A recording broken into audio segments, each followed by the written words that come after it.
Sí.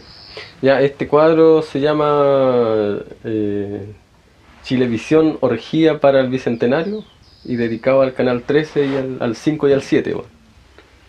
Eh, Está trabajado sobre papel de diario El Mercurio y distintos personajes de la escena política nacional e internacional también.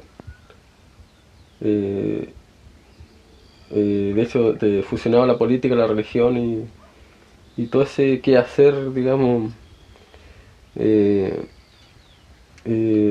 quehacer, no sé, circular, cuadrado, de algún modo. Y hay varios personajes con sus respectivos elementos. Y eso y el fondo de esto, digamos, aquí la pintura en el fondo es sangre animal en este caso. Eh, ¿Y cómo te nace la idea de crear como esta protesta? ¿Sí?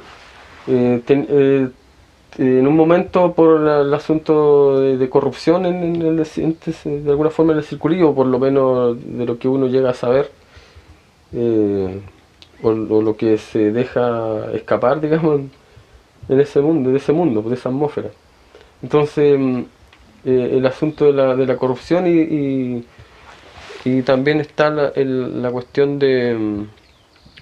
digamos, de las ambiciones y siempre yo cacho que de intermedio los deseos. ¿Sí? Los deseos de todas las personas, de todos estos personajes sobre todo. De que hay siempre, yo cacho, porque ansias de poder, por ejemplo, el de dominar a cualquier precio y, y esa insatisfacción que de cierta forma igual los compadres están demostrando, digamos, todo el rato y lo están camuflando con otras cosas, po.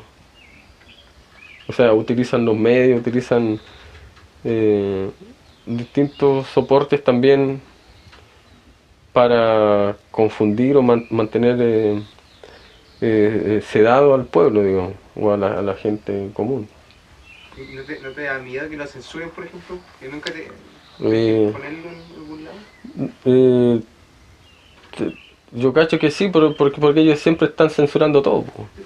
O sea, están prohibiendo todo, pero es un derecho siempre también el que uno también censure sus tonteras, po.